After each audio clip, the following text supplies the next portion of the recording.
The drill bit shattered at 3 kilometers down. Dr. Sarah Chun watched the seismic readings spike across her monitor, the jagged peaks forming patterns that made no geological sense. Behind her visor, sweat traced cold lines down her temples despite the suit's climate control. The Martian sunset, violet and gold, cast long shadows across the excavation site, but her attention remained fixed on the impossible data streaming across her screen. The bit had struck something that registered simultaneously as crystalline and organic, denser than diamond yet somehow yielding. The resonance frequencies suggested structure, intentional design, layers of complexity that belonged in a laboratory, not buried beneath 3,000 meters of rust-red regolith. Marcus Webb, their team's senior mineralogist, moved to her side, his massive frame making the excavation platform creak. His gloved hand pointed to a secondary reading that made Sarah's breath catch. The debris brought up by the drill wasn't debris at all. Under magnification, each fragment displayed geometric precision. Hexagonal facets that interlocked with mathematical perfection, surfaces that seemed to shift between solid and liquid states depending on the angle of observation. The communication relay crackled. Mission Control, 17 light minutes away on Earth, remained blissfully ignorant of what they'd found. By the time any message reached them, Sarah and her team would be committed to whatever came next. She made the decision in seconds. The auxiliary drill, smaller but more precise, descended into the borehole. This time, they would excavate carefully, mapping every centimeter. This time, they would see what lay beneath. The sun dipped below the horizon. Phobos rose, a misshapen sentinel against the star field. The drill hummed, vibrating through the platform's supports, through Sarah's bones. Around the site, the other 4 members of their geological survey moved through their evening protocols, unaware that everything was about to change. At 3,247 meters, the drill broke through. The cavity that opened below registered on Sarah's instruments as a perfect sphere, 20 meters in diameter, its walls emanating a faint electromagnetic signature that pulsed with unsettling regularity. 1 pulse every 1.618 seconds. The golden ratio. Nothing in nature did that. Nothing unconscious. She signaled Marcus, then Dr. Yuki Tanaka, their geochemist, and the 2 remaining team members, engineer James Rodriguez and xenobiologist Dr. Amara Okonkwo. Within minutes, they crowded around her station, watching the readings paint a picture of something that shouldn't exist. The sphere's walls were artificial. The material analysis defied their instruments, elements that appeared and disappeared from the periodic table depending on the sampling method, quantum states that seemed to exist in superposition even at the macro scale. Amara's biological scanners detected something that might have been amino acids, or might have been something else entirely, something that shared no common ancestor with any terrestrial life. James deployed the remote camera. The probe descended on its carbon fiber tether, lights blazing against the darkness below. The feed reached Sarah's screen, and she felt her worldview shift and crack like ice under pressure. The sphere's interior glowed with bioluminescence, if that was even the right word. The light seemed to originate from within the walls themselves, pulsing in waves that suggested nerve impulses, thought processes, awareness. Symbols covered every surface, not carved but somehow grown, 3-dimensional glyphs that twisted through impossible angles, hurting to look at directly. At the sphere's center, suspended without visible support, hung a dodecahedron of black crystal. Each face reflected the camera's light back in colors that had no names, wavelengths that shouldn't exist in normal space. And inside the crystal, something moved. Marcus's hand gripped Sarah's shoulder hard enough to hurt through the suit's padding. She understood. They all did. This wasn't a ruin. This was a mechanism, and they had just activated it. The pulse changed frequency. Now it came every 1.414 seconds. The square root of 2. Another mathematical constant.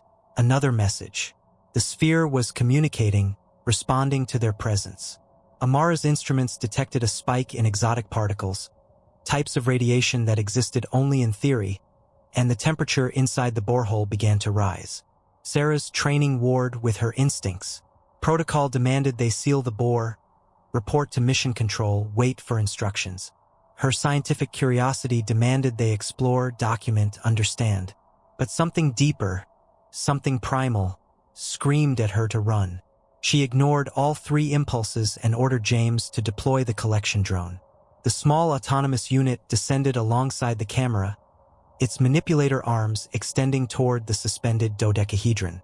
The light from within the crystal intensified, and Sarah saw, or thought she saw, geometric patterns forming and dissolving in its depths, shapes that suggested vast spaces compressed into impossibly small volumes, entire architectures of thought made tangible. The drone's arm touched the crystal's surface. Every screen in the excavation camp went white. Pure, searing light flooded through their instruments, and for one terrible moment, Sarah felt something vast and ancient and utterly alien brush against her consciousness. It was like standing beneath a waterfall, drowning in information, patterns and purposes and thoughts, moving at speeds that made human cognition seem like the crawl of continental drift. Then it was gone. The screens rebooted. The readings stabilized. But something fundamental had changed. The crystal was rising. Slowly, impossibly, it ascended through the borehole, bringing with it a column of that strange light. The rock around the excavation began to crack, not randomly but along precise geometric lines, as if the entire planetary crust had been pre-scored millions of years ago, waiting for this moment. Marcus grabbed Sarah and pulled her back from the edge of the pit. Good instinct. The platform beneath them groaned, metal struts bending as the ground itself began to reshape. All across the excavation site, equipment toppled, sensors sparked, and the carefully constructed infrastructure of their mission started to come apart. The crystal emerged into the Martian night like a dark star being born. It hovered 3 meters above the drilling platform, rotating slowly, each face catching and refracting the light from their floods in ways that made Sarah's eyes water. The symbols on its surface. She could see them now, somehow, though they hadn't been visible before. Writhed and reconfigured, telling a story in a language that hurt the human brain to process. Yuki's instruments detected massive energy buildups beneath the surface. Not nuclear, not chemical, nothing on the standard spectrum of known reactions. This was something else, something that drew power from the quantum foam itself, harvesting energy from the spaces between spaces. And it was spreading. Sarah's geological sensors painted a terrifying picture. All across their excavation grid, similar spheres were awakening. The crystal they'd released wasn't an isolated artifact. It was a key, and it had just unlocked something vast. Tremors rippled through the bedrock, forming patterns, creating resonances. Mars itself seemed to be responding, ancient mechanisms stirring after eons of dormancy. The first structure broke the surface 200 meters from their position. It rose like a pillar of bone, white and gleaming, but no bone had ever possessed those angles, those surfaces that seemed to exist in more than 3 dimensions. As it climbed higher, branches spread from its main trunk, each splitting into finer divisions, creating a fractal tree of alien engineering that reached toward the sky as if testing the air, tasting the thin Martian atmosphere. Then another structure emerged, and another. Within minutes, dozens of these towers punctured the landscape, transforming the familiar rust-colored desert into something from a fever dream. And they were growing, spreading, connecting to each other through bridges of that impossible material, building something. Amara's biological scanners went haywire. The towers weren't just structures. They were alive, or something that blurred the distinction between life and artifice. They pulsed with that same regular rhythm, and now Sarah could see smaller movements along their surfaces, things that might have been maintenance drones or might have been organs, fulfilling functions she couldn't begin to guess. The team ran for their rover, but Yuki stopped, staring at her handheld scanner. Sarah saw the woman's face through her visor, saw the terror there, and grabbed her arm. Yuki resisted, pointing at her screen, and Sarah looked. The structures weren't spreading randomly. They were excavating. Beneath the surface, the scanners showed vast chambers opening, halls and passages and spaces that suggested cities, networks, an entire civilization that had been waiting dormant, compressed somehow into quantum storage, waiting for someone foolish enough to wake it. And something was moving through those passages. Many somethings. The entities appeared on the thermal scanners first, heat signatures that defied normal biology, cold spots that radiated absence rather than presence. They moved fast, impossibly fast, flowing through the underground networks like water, like mercury, like thought itself. Hundreds of them, thousands, and they were converging on the excavation site. James got the rover started. The vehicle's fusion engine roared to life, and its lights blazed across the transformed landscape. Sarah pulled Yuki toward the open airlock, Marcus right behind them, when the first entity emerged. It rose from the central borehole like smoke taking shape, like shadow learning to be solid. Roughly humanoid, but only in the sense that it had a vertical axis and bilateral symmetry. Beyond that, it was alien in ways that made Sarah's mind reject what her eyes reported. Its form shifted constantly, surfaces that might have been skin rippling with colors that hurt to perceive, limbs that branched and merged and reformed as if anatomy was a suggestion rather than a rule. Where it touched the ground, the regolith changed. The rust-red dirt took on a crystalline structure, spreading outward in waves, transforming rock into something that looked like frozen music, like mathematics made tangible. And the entity moved across this transformed surface with purpose, heading directly toward the human team. They made it into the rover. James punched the accelerator, and the vehicle lurched forward, its 6 wheels fighting for traction on ground that was becoming increasingly alien. Behind them, more entities emerged, dozens now, each unique yet sharing that same quality of wrongness, that same sense of being things from outside normal space learning to exist in 3 mundane dimensions. Sarah's scientific training tried to catalog what she was seeing. The entities seemed to be constructed from folded space-time, their bodies existing partially in higher dimensions, intersecting with normal reality at specific points. They weren't monsters, they were geometry in motion, living theorems proving mathematical principles that human science hadn't yet discovered. But they were also clearly hostile. The lead entity extended something that might have been an arm. The air rippled, and the rear quarter of the rover simply ceased to exist, not exploded or vaporized but edited out of reality, leaving a perfect hemispherical void where metal and composite had been. The vehicle slewed sideways, James fighting for control, while warning klaxons screamed and the cabin depressurized. Marcus hauled the emergency kit from its locker, his hands moving with practiced efficiency despite the chaos. Sealant foam, backup oxygen. The medical kit, though Sarah doubted anything in it would help if those entities caught them. They weren't going to shoot or crush or poison. They were going to unmake. The rover topped a rise, and Sarah saw their habitat domes in the valley below. 3 pressurized structures that had been their home for 8 months, surrounded by solar arrays and storage tanks and all the infrastructure of long-term human presence on Mars. And covering everything, growing like cancer, spreading like mold, the alien structures had already begun their transformation. The domes bulged outward, their walls incorporating that strange crystalline material, expanding and reconfiguring. The solar panels had become something else, surfaces that caught not just light but aspects of space itself, harvesting energies that human technology couldn't detect. The entire base was being assimilated, rebuilt according to alien specifications. James changed course, veering away from the corrupted habitat. They had emergency supplies in the rover, enough oxygen for 72 hours, water for a week if they recycled carefully, food bars that tasted like cardboard but would keep them alive. But alive for what? To watch Mars transform around them? To wait while an ancient alien civilization rewrote the planet to suit its purposes?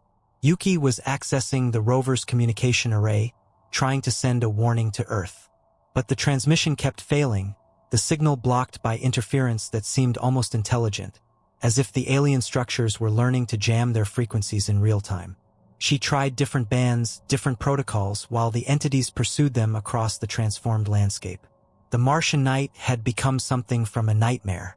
The stars were blotted out by the towers now, structures that had grown kilometers high in mere minutes, branching across the sky in patterns that suggested neural networks, thought processes, awareness at a planetary scale.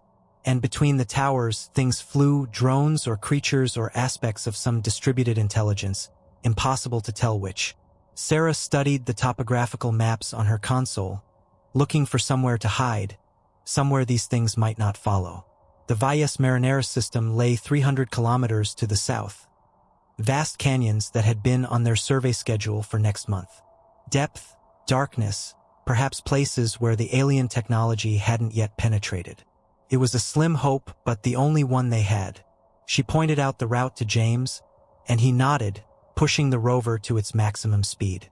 60 kilometers per hour across Martian terrain, dodging boulders and negotiating slopes, while behind them the entities flowed like a tide, relentless and patient. They seemed to be herding the rover rather than catching it, steering the team toward something. That realization sent ice through Sarah's veins. These things weren't just hostile, they were intelligent, strategic. They had a plan for the human interlopers. Marcus tapped her shoulder and pointed up. Through the rover's transparent canopy, Sarah saw one of the flying constructs keeping pace above them. It was beautiful in a way that made her want to weep.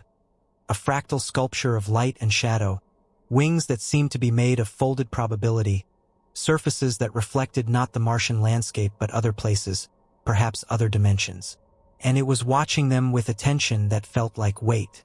Amara had been silent throughout the flight, but now she spoke, her voice tight with fear and something else. Realization. She had pulled up the biological data from their initial scan of the central crystal, overlaying it with analysis of the entities pursuing them. The correlation was unmistakable. The creatures weren't machines. They weren't organic life in any sense humans would recognize. They were something in between, or perhaps beyond, a form of existence that transcended the categories human language could describe. And according to Amara's instruments, they had been dormant for approximately 3.7 billion years. Sarah did the math. That dated to Mars's wet period, when the planet had possessed oceans, a thick atmosphere, conditions that might have supported life. But these entities hadn't evolved here. The technology they represented was too advanced, too refined. They had come from elsewhere, built this vast network of buried structures, and then gone dormant. Waiting. For what? For someone to wake them? For conditions to be right? Or had something forced them into hibernation? Some threat or catastrophe that made shutdown the only survival option. The rover crested another rise, and the landscape opened into a vast plain of chaos terrain. Fractured ground where ancient flooding had carved bizarre formations. And covering every surface, growing like crystalline lichen, the alien transformation was spreading. It moved faster now, as if gaining momentum, learning efficiency. Soon there would be nowhere untouched, nowhere human feet could safely walk. James pointed left, toward a formation that Sarah's sensors identified as a lava tube entrance. A cave system formed by ancient volcanic activity, potentially kilometers deep. It was a risk. They could get trapped. But staying on the surface meant eventual capture, and Sarah's instincts screamed that they needed to understand what they were facing before that happened. The rover plunged into darkness, its lights carving tunnels through absolute black. The lava tube was larger than expected, its walls smooth and regular. Too regular. Sarah realized with mounting dread that this wasn't entirely natural. The ancient Martians, she might as well call them that, had found these caves and modified them, incorporated them into their vast network of underground architecture. They drove for 20 minutes, descending all the while, the rover's wheels finding purchase on stone that gradually transitioned from natural basalt to something else, that same impossible material that formed the structures above. The air outside registered on their sensors as changing composition, becoming denser, richer in trace elements that had no business existing in a Martian cave. Then the tunnel opened into a cathedral space that made Sarah forget to breathe. The cavern stretched beyond the reach of their lights, but what they could see defied understanding. Columns rose to a ceiling lost in darkness, each one carved or grown, with such intricate detail that the human eye couldn't fully resolve it. Galleries branched at multiple levels, connected by bridges of impossible delicacy. And everywhere, covering every surface, those three-dimensional symbols writhed and reconfigured, telling stories in a language of pure mathematics and spatial relationship. This was a city, or had been, a vast underground metropolis, buried and dormant for eons, now stirring to life around them. Yuki deployed a drone, a small quadcopter that rose on whispering rotors, its camera and sensors painting a more complete picture of the space. The cavern, the city, extended for kilometers in every direction. The architecture suggested a civilization that had thought in terms of vast timescales, building for permanence, for purpose, for some goal that transcended individual lives or even individual generations. And at the city's heart, visible now on the drone's feed, a structure that made the rest seem like scaffolding in comparison. A pyramid, but not like any human civilization had built. This one was inverted, suspended point downward in the center of the cavern, held there by forces that made no physical sense. And it was glowing, that same pulse of light they'd seen in the sphere, only magnified a millionfold. Sarah knew, with certainty that bypassed rational thought, that they were looking at the alien's core. Not a computer or a power source or a monument, all of those things and more. This was where the intelligence lived, where the vast distributed consciousness that controlled the structures and entities had its seat of awareness. And it knew they were here. The pyramid rotated, a movement so slow it seemed like destiny rather than action. As it turned, openings appeared in its surface, ports that dilated like irises, and from each opening flowed more entities. These were different from the ones above, smaller, more refined, moving with precision that suggested specific purpose. They spread through the city in organized patterns, following routes that might have been streets or might have been data pathways, heading toward the rover with clear intent. James reversed the vehicle, but the tunnel they'd entered through was collapsing, that alien material flowing like liquid to seal the entrance. They were trapped, boxed in with whatever these things intended. Marcus pulled weapons from the emergency kit, a flare gun, a geological hammer, a container of thermite charges meant for breaking rock samples. Pathetic against what they faced, but the act of arming himself seemed to help his composure. Amara and Yuki did the same while Sarah tried to think, to find some angle, some approach that might let them survive the next hour. The entities reached the rover and stopped, forming a perimeter at exactly 10 meters distance. Up close, Sarah could see details that her mind struggled to process. These beings were assembled from components that existed at multiple scales simultaneously. Structures visible at microscopic and macroscopic levels occupied the same space, interfaced through quantum effects that made them both solid and ethereal, beautiful and utterly alien. They waited. That was somehow worse than an immediate attack. They were patient, confident, and that spoke to intelligence, to purpose, to plans that operated on timescales humans couldn't comprehend. Sarah made a decision that terrified her but seemed like the only option. She opened the rover's communications array, not to send a message to Earth but to broadcast here, locally, on every frequency their equipment could generate. Not words, these things wouldn't understand human language, but mathematics, the Fibonacci sequence, pi, the prime numbers, universal constants that any technological civilization would recognize. She was trying to communicate, to establish that humans were intelligent, were worth talking to rather than simply eliminating as contamination. For long seconds, nothing happened. Then the pyramid's glow intensified, and Sarah felt that presence again, that vast intelligence pressing against her consciousness. But this time it was more focused, more controlled. It was listening. Images flooded her mind, not words or sounds but pure concept, meaning without language.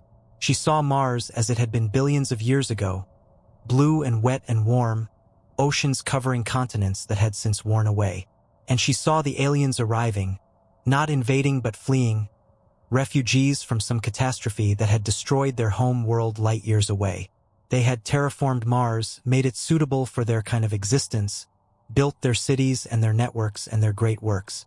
But something had gone wrong.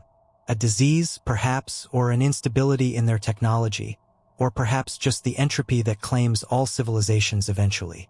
They had made the decision to hibernate, to encode themselves into quantum storage, to wait for conditions that might allow them to emerge and rebuild. Millions of years had passed. Mars had died, losing its atmosphere and its water, cooling into the frozen desert it now was. But the aliens had endured, dormant but not dead. Their consciousness compressed into mathematical patterns held in crystalline matrices, dreaming dreams of pure equation. And then the humans had arrived. New life, new minds, new possibilities. The aliens had awakened to a Mars transformed beyond recognition. And to them, the human presence was both fascinating and threatening.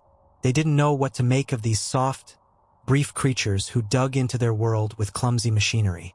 Sarah tried to project back, to convey human intention, human curiosity, human hope. She showed them Earth, green and blue and alive, and tried to express that humans meant no harm, were explorers, were perhaps not so different from the ancient aliens themselves. Refugees from the cradle of their birth seeking new worlds to call home. The intelligence considered this.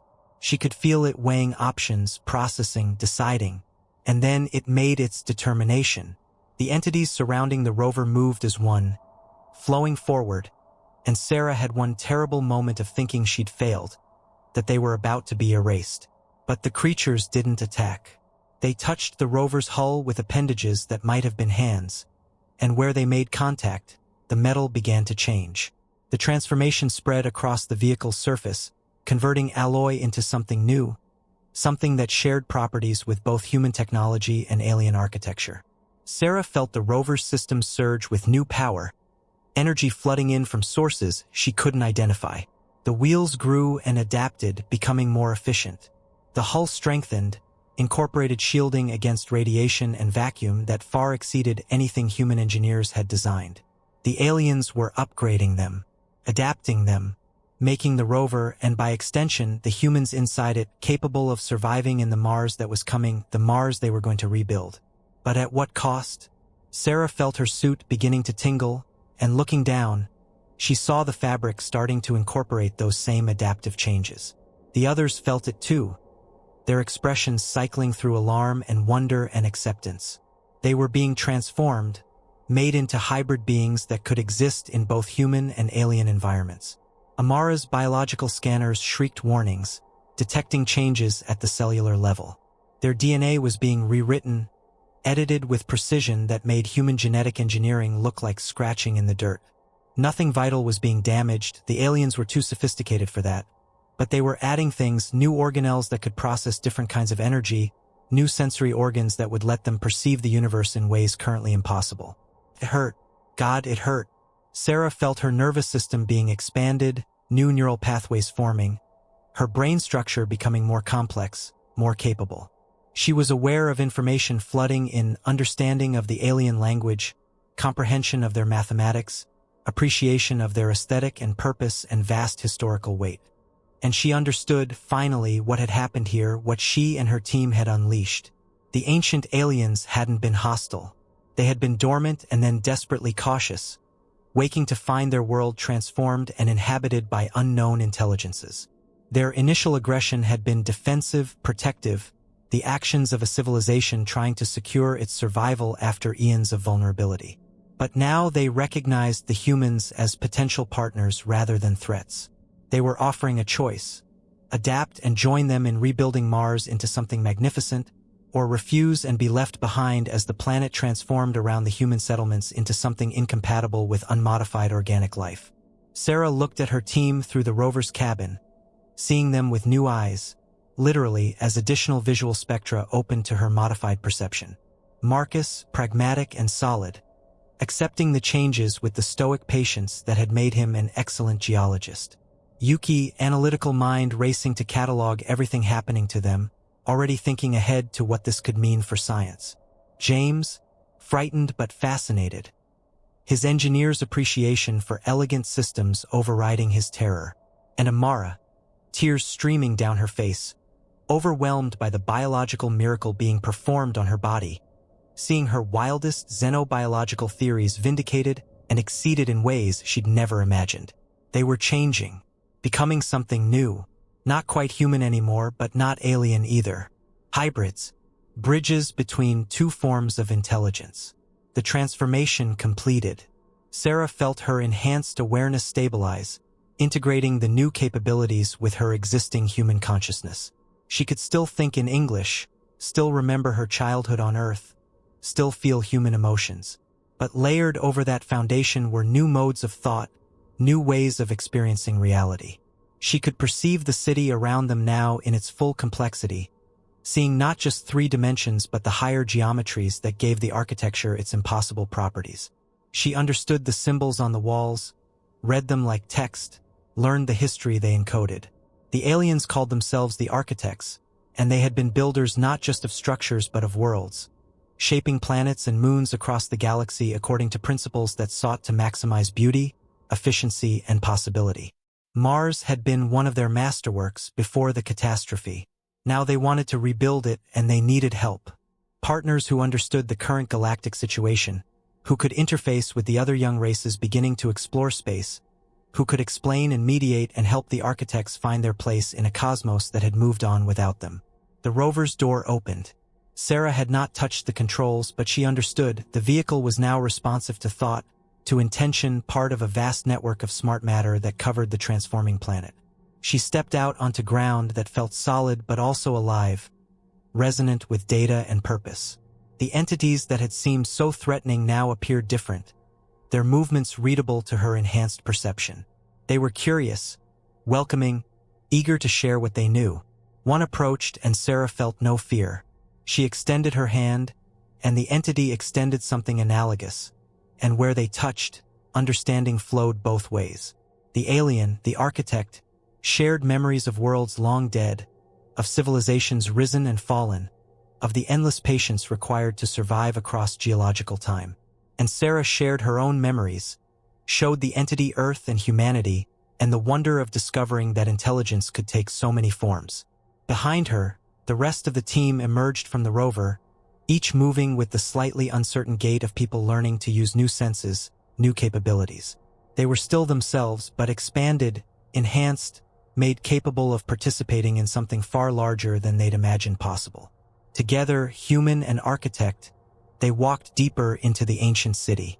Above them, on the surface, the transformation of Mars continued, structures rising, atmosphere beginning to thicken as ancient machines reactivated, drawing gases from deep reservoirs, beginning the long work of making the planet live again.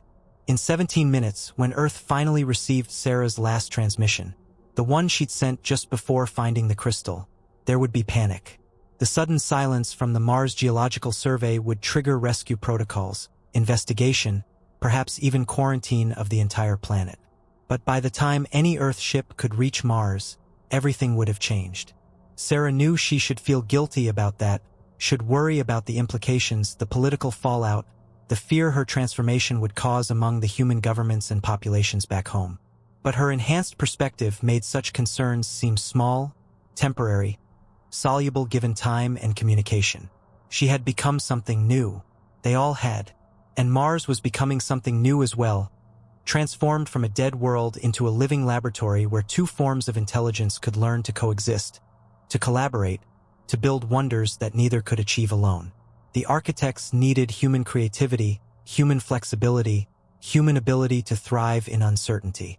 And humans needed architect knowledge, architect technology, architect patience and perspective. Together, they might achieve something unprecedented. A truly hybrid civilization, bridging biological and mathematical modes of existence. Of course, that was the optimistic interpretation. Sarah's enhanced mind could also see the dangers, the potential for conflict, the 1,000 ways this merger could go catastrophically wrong. The architects had destroyed themselves once before through some flaw in their approach to existence. What would happen when human flaws mixed with their capabilities? But those were problems for tomorrow, for the years and decades ahead as both species learned to navigate this new reality. For now, there was wonder, discovery, the intoxication of perceiving the universe in ways she'd never dreamed possible. The inverted pyramid at the city's heart rotated, and Sarah understood that it was a door, an entrance to deeper levels where the core of architect consciousness resided. She was being invited to witness their true nature, to see the mathematical elegance at the heart of their being. It was an honor, a gesture of trust, and possibly a test. She accepted, walking forward while her team followed, all of them moving deeper into the alien structure, leaving behind the surface world, descending into mysteries that would take lifetimes to fully comprehend. Mars shook with the rhythm of rebirth, ancient machinery pulsing to life, beginning work that would take centuries to complete but which had already, irrevocably, begun. The dead world was waking, and whether that would prove to be resurrection or merely a new form of ending, only time would tell. Sarah reached the pyramid's entrance and paused, taking one last moment to anchor herself to her humanity, to remember earth and green grass and the simple pleasure of rain on skin. She held those memories close, knowing they would be her lifeline in the transformations to come. Then she stepped through, into spaces that existed outside normal geometry, into the heart of architect existence, ready to witness wonders and horrors in equal measure, prepared to become something unprecedented in the history of intelligent life. Behind her, Mars continued its metamorphosis, red dust giving way to crystalline plains, dead canyons filling with structures of light and mathematics, the whole planet becoming a monument to the meeting of two forms of consciousness, one ancient beyond measure, one barely beginning its cosmic journey. And in the spaces between the stars, other intelligences noticed the change, observed the sudden awakening of systems that had been dark for eons, and began to take interest in what was happening on the fourth planet of an ordinary yellow star. The galaxy was about to become much more interesting. Sarah felt all of this as potential, as probability wavefronts yet to collapse into actual events. Her enhanced cognition could see futures branching, possibilities multiplying, the simple fact of human-architect contact sending ripples through space-time that would reshape the development of intelligence throughout local space. Some of those futures were beautiful. Some were terrifying. Most were both. She had wanted to be a geologist, to study rocks and planetary formation, to contribute in some small way to humanity's understanding of the cosmos. Instead, she had become a bridge, a hybrid, a key figure in what might be the most important event in human history. The weight of that responsibility threatened to crush her, but her architect modifications helped, distributing the psychological load across neural networks that could handle it, finding equilibrium between human anxiety and alien calm. She would manage. They would all manage.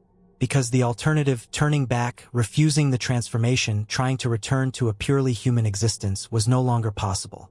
The changes were permanent, woven into their biology at levels too fundamental to reverse. They were committed now, for better or worse, to whatever came next. Marcus placed a hand on her shoulder, his touch registering through suit fabric that had become something more than fabric, smart material that responded to their needs, protected them from environments that would kill unmodified humans. His gesture conveyed support, solidarity, shared purpose. They were in this together, transformed together, facing the unknown together. That helped. That helped a great deal. The pyramid's interior unfolded before them, spaces larger than should fit within its external dimensions, non-Euclidean geometries that made distance and volume flexible concepts rather than fixed realities. Sarah could parse it now with her enhanced cognition, understood how the architects folded space to create structures that existed partially in higher dimensions. Beautiful, terrifying, utterly alien yet somehow comprehensible to her modified mind. They walked deeper, surrounded by light and symbol and presence, while all around them the ancient intelligence that was and was not the pyramid assessed them, judged them, decided what they would become. Sarah suspected that decision was already made, encoded in the modifications that had been written into their cells and neurons. The architects were subtle, patient, thorough. They had been planning this for billions of years, preparing for the day when new intelligence would come to Mars and trigger their resurrection. Had they known it would be humans? Or would any technological species have served their purpose? Sarah couldn't tell, though her enhanced senses suggested the architects had designed their systems to be flexible, adaptable, capable of interfacing with whatever form of intelligence evolution might produce. They were pragmatists, these ancient beings, survivors. They had endured through patience and planning, and now they were executing a strategy developed when Earth was still molten, when the precursors of human life were nothing more than self-replicating chemicals in warm ponds. The perspective that gave Sarah made human concerns seem small, yet paradoxically made them more precious. Humans were brief, fragile, improbable, and that gave their choices and actions a weight that longer-lived beings might lack. Every human life was a finite spark against infinity, and that finitude created meaning, urgency, beauty. The architects seemed to understand this, seemed to value it even as they modified humans to be less finite, less fragile. They were taking humanity's best qualities, creativity, adaptability, emotional depth, and weaving them into their own existence, creating something that was more than the sum of its parts. If it worked, if the integration succeeded rather than destroying both species in the attempt. The architects had failed before, had collapsed under the weight of their own complexity. Would adding human chaos to their order create balance, or just accelerate the next catastrophe? Sarah didn't know. She suspected no one knew that this was genuinely unprecedented, a cosmic experiment with no control group and no way to predict outcomes. All they could do was move forward, make the best choices possible with the information they had, and hope that the universe had room for one more form of hybrid intelligence. The pyramid's core opened before them, and Sarah saw at last what the architects truly were. Not individuals but a distributed consciousness, billions of smaller intelligences networked together into something vast and complex and almost godlike in its capabilities. Each node was a mathematical process, a proof being executed across dimensions, and together they formed a mind that could contemplate cosmological timescales, plan,